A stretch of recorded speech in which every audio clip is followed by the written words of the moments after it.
Shalom.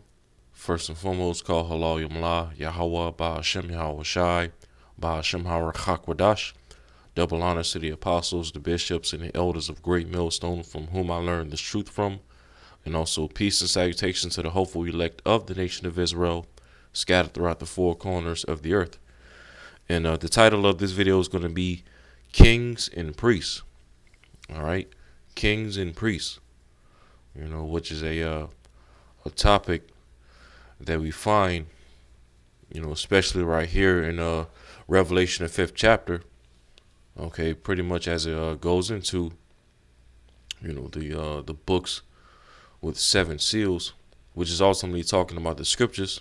All right, the Bible, the understanding of the volume of the book.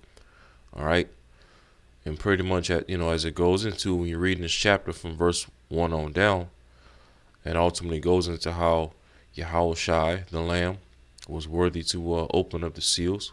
Okay, as it goes into in verse 8, Revelation chapter 5 and verse 8, it says, "And when he had taken the book, the 4 beasts and the 24 elders fell down before the Lamb."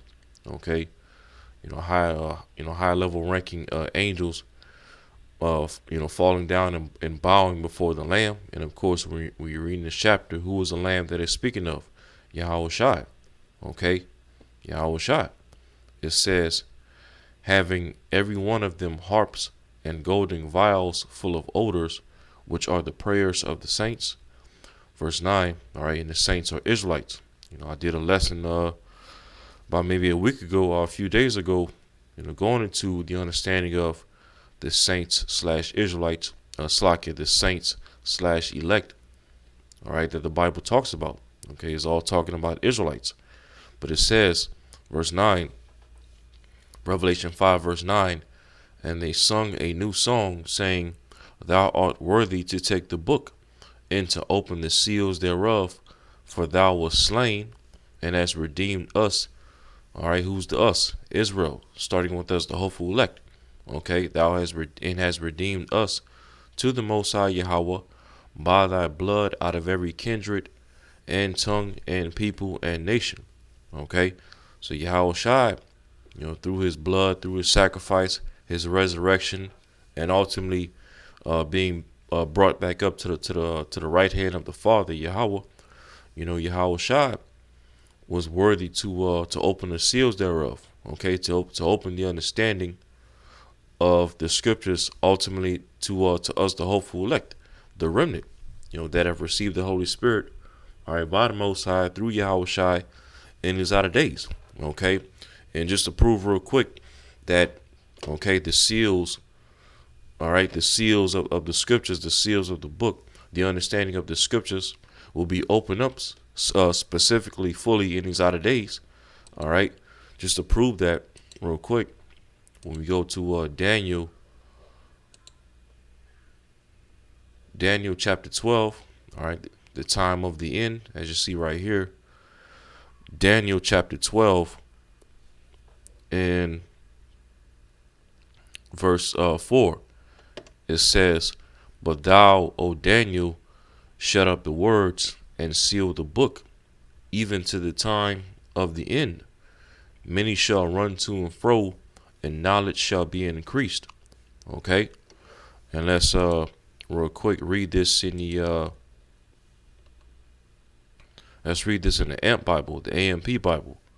All right, Daniel chapter 12 and verse 4 in the AMP Bible. It says, "But as for you, Daniel, conceal these words and seal up the scroll until the end of time." All right, the latter days, okay, which we're in right now. We're in the latter days of Esau, Edom, and these heathen having rulership over the earth. Okay, we're in the latter days of us Israelites being under these curses. Okay, and being in this mortal flesh, subject to sin. All right, it says, "But as for you, Daniel, conceal these words and seal up the scroll until the end time." The scroll is just talking about the scriptures. All right, the Bible, the volume of the book. Okay, until the end of time, the latter days. It says, "Many will go back and forth and search anxiously through the scroll," all right, through the scriptures, "and knowledge of the and knowledge of the purpose of the Most High Yahweh as revealed by his prophets, right? Revealed by his prophets will greatly increase. Okay. And ultimately in these latter days, how has the knowledge of Yahweh Shema Shai via the scriptures increased in these latter days? Okay, primarily through the internet. Now, of course, we know, okay, ultimately, the knowledge of Yahweh Shema Shai and the understanding of the scriptures, kick-started off in these latter days, going back to the late 60s, early 70s, when Yahweh Shema Shai put the spirit on our beloved forefather Abba Bivens, to kick-start off the elect of the nation of Israel waking up in these latter days, the remnant, all right, who then went on to teach, the heads of One West back in the day, who went on to teach, the apostles and the bishops and the elders of Great Millstone, right, that I learned the truth from.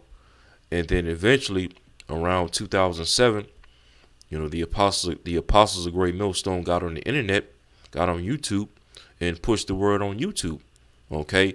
And pretty much from that time, 2007 up until now, this truth has literally spread all throughout the four corners of the earth. Okay, you got, brothers that are of the hopeful elect waking up to the fact that they're Israelites throughout the four corners of the earth, right? Standing upon their feet, preaching this everlasting gospel, being built up on their most holy faith, right? So the knowledge of Yahweh Shema Shai has greatly increased in the earth in these end times, in these latter days, okay? All through what? Ultimately, through Yahweh Shai Mashiach, all right? Unsealing, okay, or unlocking the understanding of the scriptures, the understanding of the book, okay, in these end times, starting with our Abba Bivens, all right? It says again, Daniel 12:4 in the AMP, but as for you, Daniel, conceal these words and seal up the scroll until the end of time. Many will go back and forth and search anxiously through the scroll and knowledge of the purpose of the Most High Yahweh as revealed by his prophets. See, that will greatly increase. So, the knowledge and the wisdom and the understanding and instruction of Yahweh Shema Shai will be revealed to his prophets in his latter days. Okay, his prophets, his apostles, his men, his teachers, starting with the apostles and the bishops and the elders of Great Millstone that I learned the truth from, as well as the men who labor before them, going back to Abba Bivens, all right? These men will be raised up to go on and teach and build up the rest of us that are of the hopeful elect. You see that? For us to increase our knowledge in Yahweh Shema Shai and the seals of these scriptures being unlocked to us. You see? And so going back to Revelation 5 in verse 9 again, it says, and they sung a new song saying, thou art worthy to take the book and to open the seals thereof. All right. For thou wast slain and hast redeemed us to Yahweh by thy blood out of every kindred and tongue and people and nation, and has made us unto our power kings and priests, and we shall reign on the earth. Okay? Kings and priests, and we shall reign on the earth. All right? So now, dealing with the topic of kings and priests. Okay, exactly exactly who is going to be these kings and priests that's going to reign on the earth under Yahweh Shai. Okay, and that's the nation of Israel, starting with us, the hopeful elect. Okay, and first and foremost, okay, how do we know that Israel, the nation of Israel, starting with us, the hopeful elect, the remnant, are the ones that's going to reign under Yahweh Shai as kings and priests on the earth in the kingdom of heaven? Well, one clue we can go to, all right, in this chapter is in verse 9. All right, when we go into this word kindred,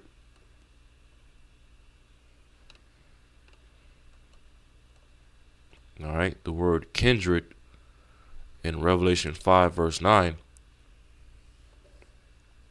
is in Strong's G 5443, Phule, and it means a tribe. And then it says in the New Testament, all the persons descending from one of the 12 sons of the patriarch Jacob. Okay, So as you see, this word kindred in Revelation 5 verse 9 is basically talking about Israelites. Okay, Israelites. All right. And as we read it again, Revelation 5 verse 9, and they sung a new song saying, Thou art worthy to take the book and to open the seals thereof, for thou wast slain and hast redeemed us to Yahweh. Okay, because through Yahweh's blood, him dying on the cross and ultimately being resurrected by the Most High, his sacrifice has redeemed us Israelites back to the Most High Yahweh. Okay, starting with us, the hopeful elect. It says, and has redeemed us to Yahweh by thy blood out of every kindred and tongue and people and nation. Ultimately, why is that? Because you have Israelites in these latter days that are scattered amongst every tongue, people, and nation throughout the earth. Okay, scattered amongst the heathen nations. All right. And then now, clue number 2, okay, to showcase that only Israelites are going to reign as kings and priests under Yahushua, as it says right here in verse 10, and has made us unto our power kings and priests, and we shall reign on the earth. Okay, let's read that in the NLT. Revelation 5 verse 10 in the NLT. It says, and you have caused them to become a kingdom of priests for our power, Yahweh, and they will reign on the earth. Okay, showing you that the kingdom of heaven is going to be on the earth, not floating in the sky somewhere like as the Christian church would have you believe, But nonetheless, the main point is, as I said, okay, and you have caused them to become a kingdom of priests. All right, now, kingdom of priests. Okay, ultimately, what does that statement go back to in the scriptures? All right.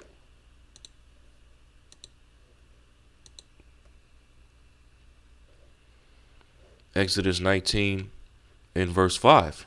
It says, Now therefore, if ye will obey my voice indeed, and keep my covenant, then ye shall be a peculiar treasure unto me above all people, for all the earth is mine.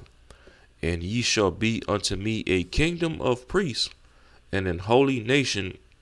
These are the words which thou shalt speak unto the children of Israel. See that?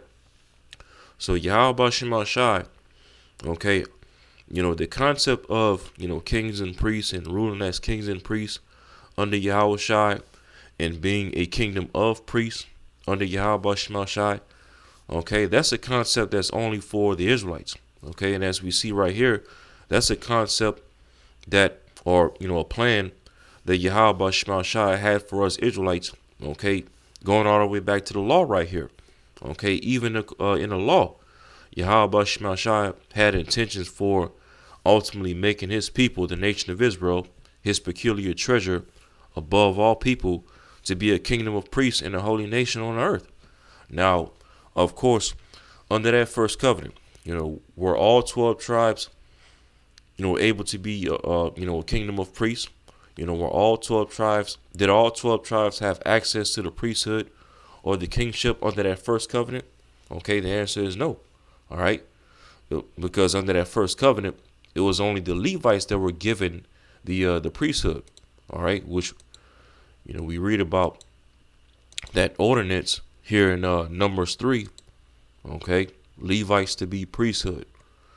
And Numbers, the 3rd chapter, and pretty much when you start from verse 1 on down, you read about, Aaron and his sons, pretty much being appointed the high priest under that first covenant standard. All right. And then I'm going to jump straight down to verse 5.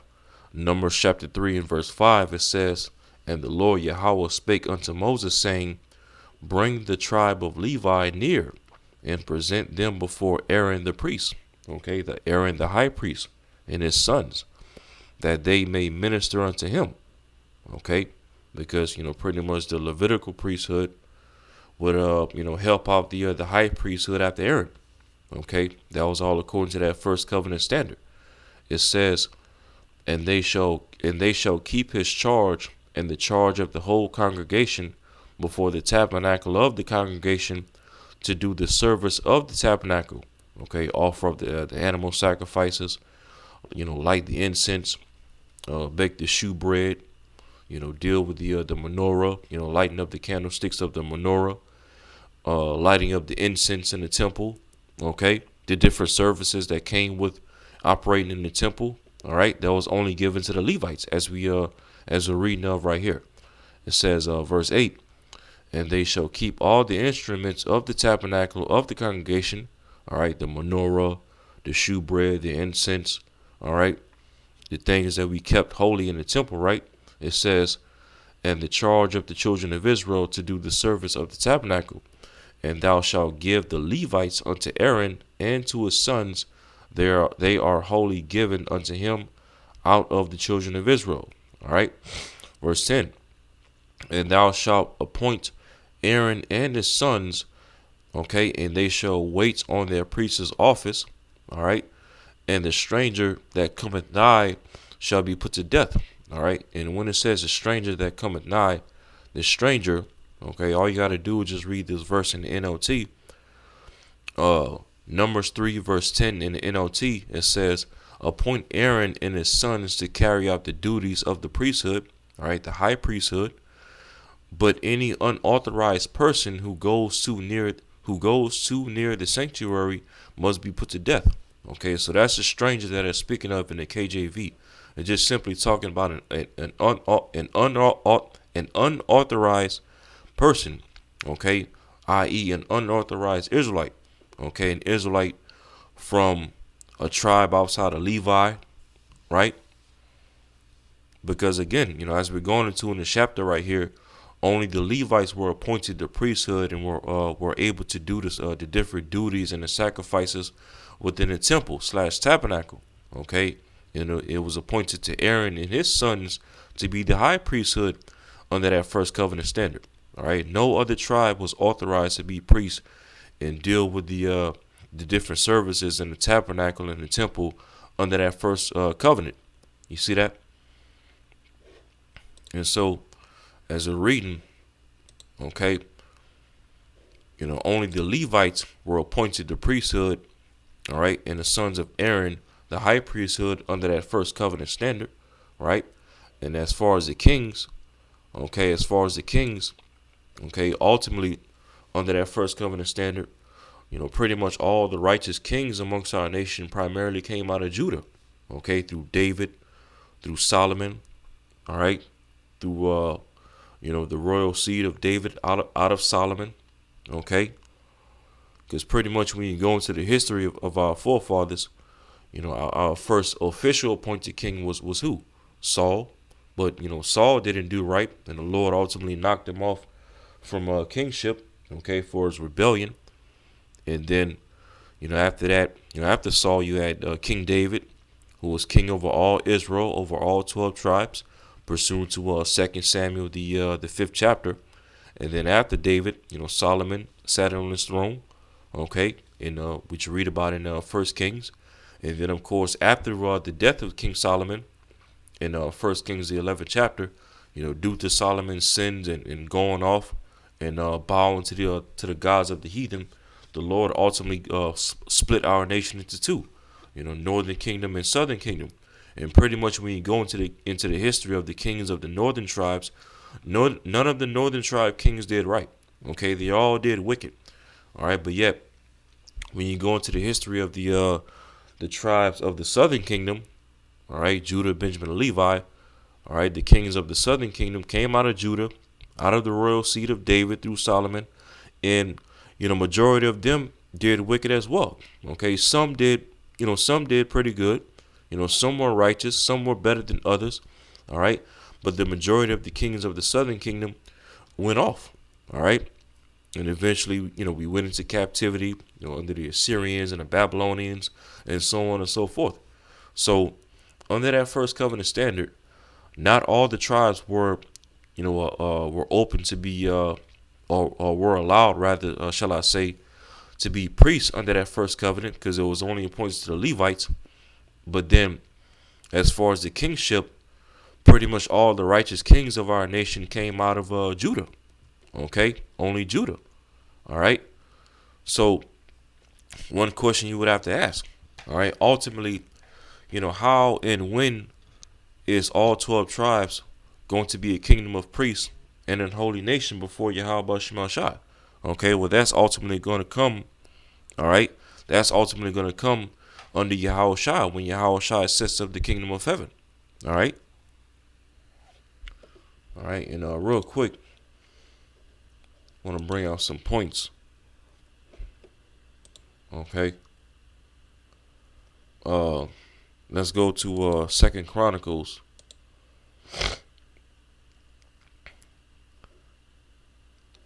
Second Chronicles chapter 13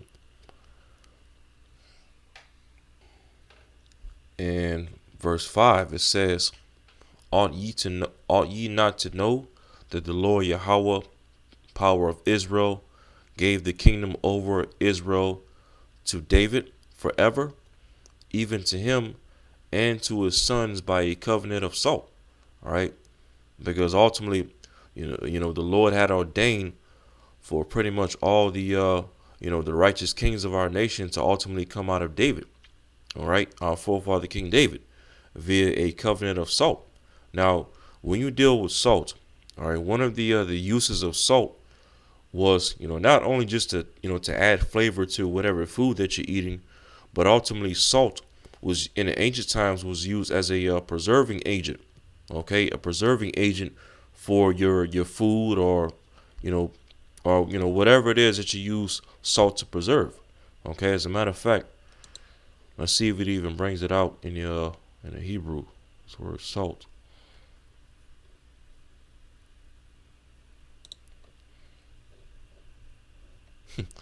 Strong's H 4417 8144. You know, 144,000. 144,000 tabernacle of David. Lord will not be able to number. And Yahweh even said out of his own mouth, we're the salt of the earth. Okay? Perfect salt of the earth. All right? But this word salt, okay, it doesn't really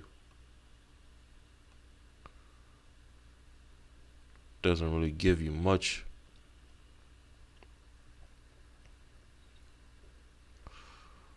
Let's see.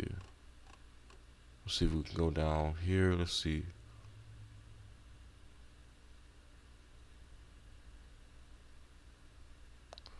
Okay, so it doesn't really give much in a blue letter, but pretty much, when you look it up, one of the major uses of salt back in the ancient world was, it was used as a preserving agent.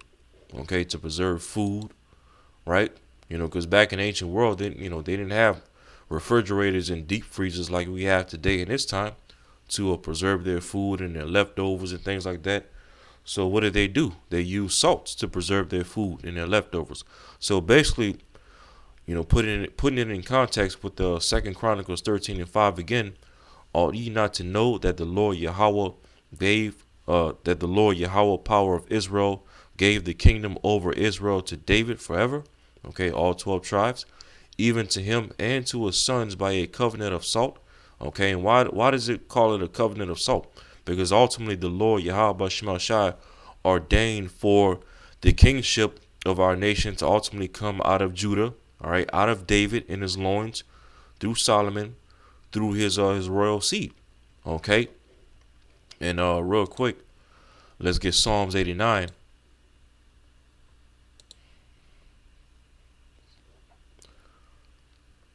Psalms 89, and I'm going to go to verse 3. It says, I have made a covenant with my chosen. I have sworn unto David my servant. Verse 4, thy seed will I establish forever and build up thy throne to all generations, Selah.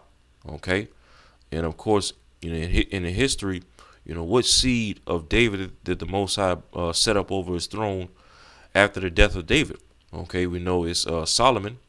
All right, it was King Solomon, which now when we go to second Samuel, the 7th chapter, what was said about Solomon? All right, God's covenant with David. All right, 2 Samuel chapter 7 and verse 12, it says, "And when thy days be fulfilled, and thou shalt sleep with thy fathers." All right, this is the Lord speaking to David through the mouth of the prophet Nathan. It says, "And when thy days be fulfilled, and thou shalt sleep with thy fathers, I will set up thy seed after thee, which shall proceed out of thy bowels, and I will establish his kingdom." Okay, speaking of King Solomon, right? In which the Lord did do that. Solomon had 40 years of peace. Okay, he didn't have to fight in any wars against the heathen during his reign, because what? The tabernacle of David in the days of old subdued all the heathen nations. Okay, which was literally, you can read about that in the very next chapter from here. 2 Samuel, the 8th chapter, speaks about how David smote the Moabites, the Philistines, the Syrians, the Edomites, set up garrisons and Edomites. Okay, he subdued the heathen. That's why Solomon had 40 years of peace, and so on and so forth. He put the heathen to, basically put the heathen to work into slavery. All right, he built the temple. All right, but then it says, verse 13, "And he shall build an house for my name." All right, the first temple, "and I will establish the throne of his kingdom forever." Now, was Solomon's throne established forever? Okay, is Solomon still in rulership in Jerusalem to this very day? Obviously not. So the question is, ultimately, how would King Solomon's throne, all right, upon the throne of David, be established forever and ever and ever? Ultimately, that will be through Yahushua. Okay, Yahushua will sit upon the throne of David forever. All right, and if you can receive it through the Spirit, Yahushua was King Solomon. All right, but but dealing with Exodus 19:6 again, it says, "And ye shall be unto me a kingdom of priests and an holy nation. These are the words which thou shalt speak unto the children of Israel." So, under the first covenant standard, we read in Numbers 3 that the priesthood was only appointed to the Levites under the first covenant, and as well the kingship was ultimately only appointed to Judah through the seed of David, through Solomon. Okay, and ultimately going to be fulfilled when Yahushua sits on the throne of David in the kingdom of heaven. All right. Ultimately, we're going to fulfill this ordinance under Yahushua in the kingdom of heaven. Okay, in the kingdom, that's when we're going to become a kingdom of priests. All right, in a holy nation, in the kingdom of heaven under Yahushua. All right, let's go from there. Let's back out of this. Let's get 1 Peter.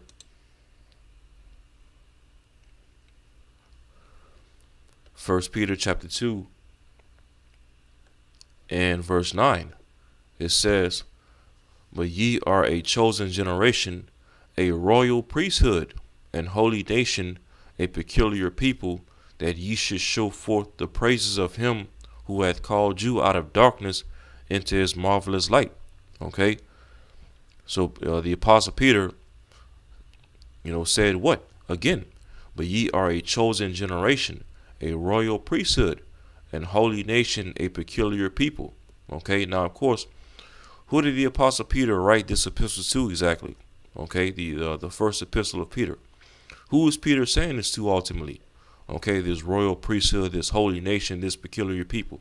Well, all we got to do is go to the previous chapter, chapter 1, and it says 1 Peter 1 verse 1, "Peter, an apostle of Yahushua Mashiach, to the strangers scattered throughout Pontus, Galatia, Cappadocia, Asia, and Bithynia," verse 2, "elect," okay, elect, "according to the foreknowledge of Yahweh the Father, through sanctification of the Spirit, unto obedience and sprinkling of the blood of Yahushua Mashiach, grace unto you and peace be multiplied." Okay, see, the Apostle Peter, he's writing this epistle to, the strangers scattered, whom he refers to as elect here in verse 2. Now, as we always bring out, when we go into this word scattered in 1 Peter 1 verse 1, okay, as well as James 1 verse 1, okay, because this same word scattered here in 1 Peter 1 verse 1, Strong's G 1290, okay, is also found in the word scattered in James 1 and 1, okay. And this word, again, Strong's G 1290, diaspora. Diaspora means what? A scattering, dispersion of Israelites dispersed among foreign nations. You see that? So it's talking about Israelites. And then it says of the followers of Hamashiach scattered abroad among the Gentiles. All right. But then when we go down to Strong's definition, okay, who are these followers of Hamashiach? These Christians, so to speak, likened unto Gentiles. Okay, Strong's definition. It says dispersion, i.e., specially and concretely, the converted Israelite resident in Gentile countries which are scattered abroad. Okay, so these are the Gentiles that it's talking about. Okay, that follow Yahushua throughout the different nations that they were scattered amongst. Okay, it's all talking about Israelites. All right, and so being that this is this epistle that Peter wrote, he wrote it to Israelites scattered abroad, right? When we go back to 1 Peter 2 and 9 again, it says, "But ye are a chosen generation, a royal priesthood, and holy nation, a peculiar people, that ye should show forth the praises of him who hath called you out of darkness into his marvelous light." Okay, so this is talking about Israelites right here. It's talking to Israelites. Okay, a royal priesthood and holy nation, just like we read back in Exodus 19. Okay, didn't it say in Exodus 19 and 6 that Israel will be likened to a holy nation, right? And the kingdom of priests, right? Because even when you think about, okay, a royal priesthood. Now, of course, a priest is what? A priest. A man or a group of men that Yahweh Shema is dealing with through the Spirit, offering up sacrifices, doing duties within the temple or tabernacle, right? Having, some form of direct communication with the heavens. These are the things that the priest did, under that first covenant, right? And so the Apostle Peter, he describes the elect as not only a priesthood, okay, according to Yahweh Shema Shai, but a royal priesthood. See that? A royal priesthood. Now, when you think of the word royal or royalty, right, you think of what? Kingship, rulership, dominion, nobility. You see that? So what does this show right here? That even the Apostle Peter knows and understands that, okay, the nation of Israel, starting with us, the hopeful elect, the remnant, are going to be a nation of kings and priests, okay? A kingdom of priests, a royal priesthood, okay, under Yahweh Shai in the kingdom of heaven, all right? This is only speaking of Israelites. You see that?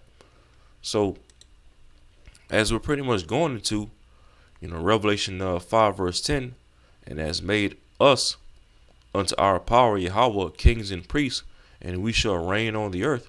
Okay, as we've been going into, this only all pertains to Israelites. Okay, only Israelites are going to be a kingdom of priests, a royal priesthood, ruling under Yahweh Shai in the kingdom of heaven. All right, and of course Yahweh Shai being the ultimate king and priest on the earth. All right, after the order of Melchizedek. Okay, sitting on the throne of David. You see that? As a matter of fact, Luke 1.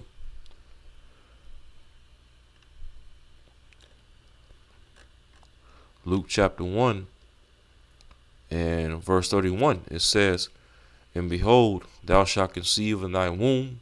All right, this is the angel speaking to Yahushua's mother, Mary. All right.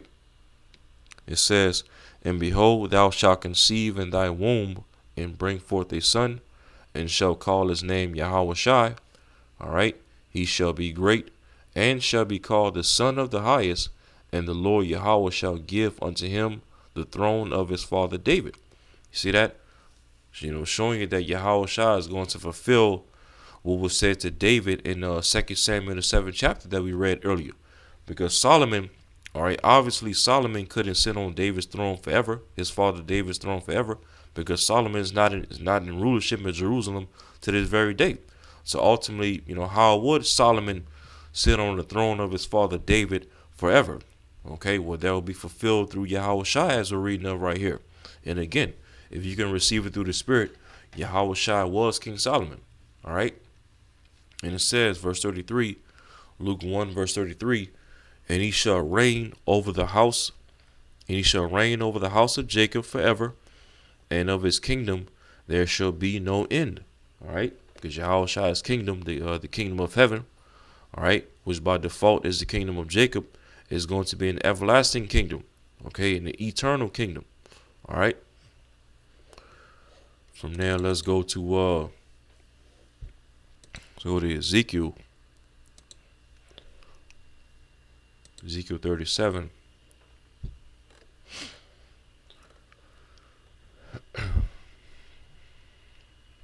Ezekiel 37, the Davidic kingdom, and let's start at verse 24. It says, and David my servant shall be king over them, and they all shall have one shepherd, and they shall also walk in my judgments, and observe my statutes, and do them. And they shall dwell in the land that I have given unto Jacob my servant, wherein your fathers have dwelt, and they shall dwell therein, even they and their children, and their children's children forever. And my servant David shall be their prince forever. Okay, because David is going to be second in command directly under Yahweh Shai in the kingdom of heaven. Okay, it says, verse 26, moreover, I will make a covenant of peace with them. It shall be an everlasting covenant with them. All right, the new covenant, which is only for Israelites. Okay, the Lord is going to write his laws, his statutes, his commandments, all right, in the hearts or the minds of his people. Okay, Judah and Israel, all 12 tribes. All right, starting with us, the hopeful elect. It says, and I will place them and multiply them, and will set my sanctuary in the midst of them forever. All right, and it's going to be a spiritual sanctuary, because we're not going to have or need an actual physical standing temple in the kingdom no more. Okay, just as we don't need a standing physical temple right now under this grace period, because ultimately it's the Lord's elect that's going to serve as a temple in the tabernacle of Yahweh Shema Shai.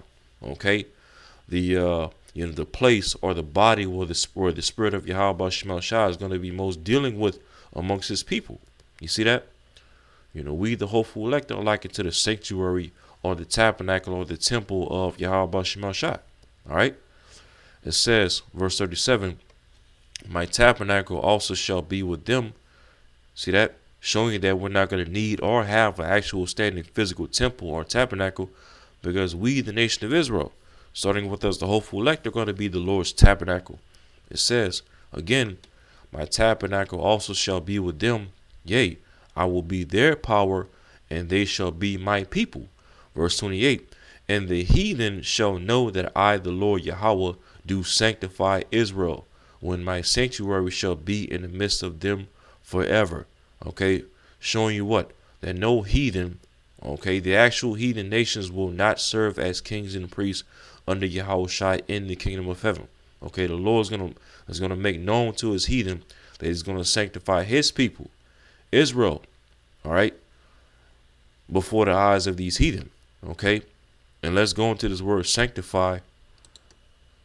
This word sanctify is Strong's H6942, Quadash. Quadash. All right, which means what? To consecrate, sanctify, prepare, dedicate, be hallowed. All right, be holy, be separate. Okay, show oneself sacred or majestic, to be honored, be treated as sacred. All right, set apart, devote. Okay, it says right here, to cause himself to be hallowed of the Most High Yahweh, to be observed as holy. Okay, and then let's go down to right here, the Jacinius Hebrew Chaldee Lexicon. Okay, because ultimately in the scriptures, okay, who's associated with being likened to sanctified in the scriptures? All right, it says right here, to be regarded as holy, to be hallowed. Uh, hold up. Yep, says right here to regard anyone as holy as Yahweh, and then it makes reference to the priests. Okay, to the priests, which under that first covenant were Levites. All right, but nonetheless, to be a priest unto Yahweh Shema Shai is likened to being sanctified, being made holy, consecrated, hallowed, right?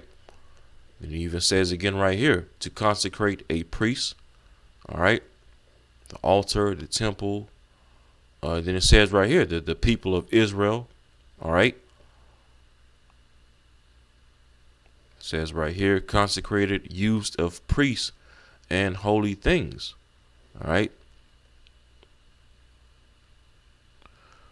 So, as it read in Ezekiel 37 and 28 again, and the heathen shall know that I, the Lord Yahweh Bashim Shai, do sanctify Israel, when my sanctuary shall be in the midst of them forever. Ultimately meaning what? That the Lord is going to make his people the nation of Israel, starting with us, the hopeful elect, the sanctified ones, the priests, okay, the kings and priests on the earth, ruling under Yahweh Shai. All right. We're going to serve as kings and priests on the earth. Okay, no heathen nation will have part in any of this. Okay, the new covenant, the new bodies, ruling as kings and priests. Okay, no heathen will have part in the blessings that Yahweh Shema Shai has prepared for us Israelites. Okay, and as a matter of fact, let's get Matthew 19, okay? Because as we Israelites, starting with us the hopeful elect, are going to be ruling as kings, as well as priests under Yahweh Shai. Okay, who's going to be at the forefront of the elect, the remnant, ruling as kings under Yahweh Shai? Okay, Matthew 19. Matthew 19 and verse 27. Okay, the disciples' reward. It says, Then answered Peter and said unto him, Behold, we have forsaken all and followed thee. What shall we have therefore? And Yahushua said unto them, Verily I say unto you, that ye which have followed me in the regeneration, when the Son of Man shall sit in the throne of his glory, okay, the throne of David, right? Ye also shall sit upon 12 thrones, judging the 12 tribes of Israel. See that? And Yahushua told this to the disciples who turned apostles. You see that? And the disciples who turned apostles are at the forefront of the 144,000, the 144K, all right, that you read of in the book of Revelation. Which, what is the significance of the 144K? Okay, that's going to be the governing body that's going to rule directly under Yahweh Shai in the kingdom of heaven. Okay, the 144K. And as you see, all right, who is at the forefront of the 144K? The 12 apostles, okay, who are going to sit, all right, on 12 thrones, judging amongst the 12 tribes of Israel, okay, and being at the forefront of Yahweh Shai's government, all right, with King David being, all right, King David / Peter being second in command directly under Yahweh Shai, all right. And let's also get this as well. Isaiah 2 in verse 1 says the word that Isaiah the son of Amoz saw concerning Judah and Jerusalem. And it shall come to pass in the last days that the mountain of the Lord Yahweh's house shall be established, all right, the house of David, the throne of David, in the top of the mountains, all right, on top of these different governing bodies, on top of these heathen, right, and shall be exalted above the hills, and all nations shall flow unto it. All right, verse 3. And many people shall go and say, Come ye, and let us go up to the mountain of the mountain of the Lord, to the house of the Most High of Jacob. All right, the house of Jacob, the house of David. It says, and he will teach us of his ways, and we will walk in his paths. For out of Zion shall go forth the law, and the word of the Lord Yahweh Shai from Jerusalem. Okay, because when you deal, again, when you deal with the priests under that first covenant, all right, what was their, their ultimate first and foremost job? To teach Israel the law. Okay, to teach Israel the law, interpret the law, break down the different laws and the customs and the ordinances under that first covenant. All right, the high holy days. Well, guess what? Since we Israelites are going to be under the new covenant in the kingdom, where the laws and the commandments are going to be written out in part, to where no Israelite would have to teach any other fellow Israelite the law. Therefore, what? As we read right here, we're going to be teaching the heathen the law. Okay, that's gonna fulfill our duties as a royal priesthood on the earth in the kingdom. Teaching the heathen the law. Teaching them the dietary law. Okay, teaching them the high holy days, keep the Sabbath. All right, don't steal, don't murder, don't commit adultery. Right, don't covet. Okay, so on and so forth. We're going to be teaching the heathen law. And mind you, the fact that we're going to have to teach the heathen nations the law showed you point blank period that the heathen will not be under the new covenant. Okay, and therefore, if the heathen aren't going to be under the new covenant with the laws and the commandments written there in part, then how can any heathen partake in being priests and kings of the earth under Yahweh Shai? It wouldn't make any sense. All right. So in verse 4, and he shall judge among the nations and shall rebuke many people. Right, going to be ruling over the nations with the rod of iron. Okay, breaking down their idols and their pseudoscience and their inventions. Okay, rebuking them whenever they go off and commit sin. And it says, and they shall beat their swords into plowshares and their spears into pruning hooks. Okay, we're going to be going around destroying their weapons of war, their AI and their militaries, right? Okay, and they're going to go from these mighty armies with all this military technology to plowshares and pruning hooks, which plowshares and pruning hooks are what? Farming instrument. Okay, tools or instruments used for agriculture and husbandry. Basically meaning what? In the spirit. Then we're going to take these heathen nations, all right, under Yahweh Shai and the kingdom, from being on top and ruling and having all this military technology and pseudoscience, and we're going to bring them down to being servants, our slaves in the kingdom of heaven, work in the fields. All right, and it says, "Nation shall not lift up sword against nation, neither shall they learn war anymore." Okay, these heathen, they're not going to be going to war anymore. They're not going to be fighting. Okay, they're not going to have any weapons to fight. All right, and when we subdue these nations in the kingdom, okay, rule over them with the rod of iron, destroy their weaponry and their pseudoscience and their technology and their idols, and teach them the ways of war no more. Okay, that's a kingdom where only peace can come out of. Okay, only peace can come out of a kingdom or a situation like this. You see, only peace can come out of, all right, righteous rulership. Okay, the Lord's people ruling as kings and priests on the earth once again. All right.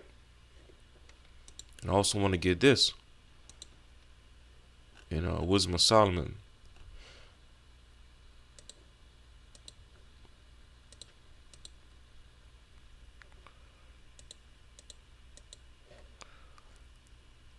Wisdom of Solomon, chapter 6 and verse 1, it says, "Hear therefore, O ye kings, and understand, learn ye that be judges of the ends of the earth."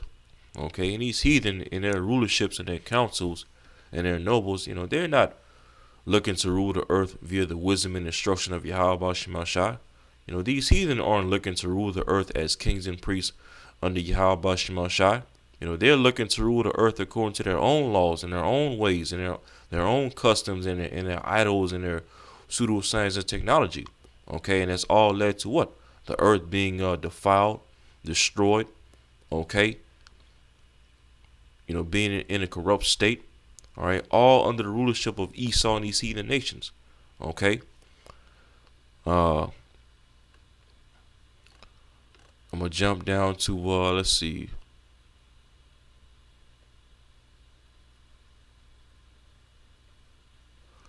But jump down to verse 24. Wisdom of Solomon 6 verse 24. It says, but the multitude of the wise is the welfare of the world, and a wise king is the upholding of the people. Okay, and that wise king that is ultimately speaking of is going to be Yahweh Shai. Okay, the wise king is going to uphold his people, the nation of Israel, starting with the elect. Okay, the tabernacle of David, and it's going to be through that governing system, Yahweh Shai and the tabernacle of David. Okay, the elect amongst the nation of Israel. Okay, the multitude of the wise. That's what's going to ultimately be the welfare of the world. Ruling over the earth through the wisdom and the knowledge and the instruction and the laws and the commandments of Yahweh Bashmal Shai, and as well teaching these heathen the law. Okay, and destroying their weapons and no longer teaching them the ways of war or violence in the earth. Okay, only a system and a rulership like that can, only peace can come out of a rulership and a system like that being established on the earth. You see? But, all in all, okay, the concept or the idea of, kings and priests ruling on the earth, that's only reserved for the Lord's people. Okay, the nation of Israel, starting with us, the hopeful elect. We're the ones that are going to rule as kings and priests, a royal priesthood, all right, under Yahweh Shai. Okay, point blank, period. No heathen will have part in any of this. Okay, so, that's pretty much all I wanted to go into. Lord willing, this video was edifying. And until next time, shalom.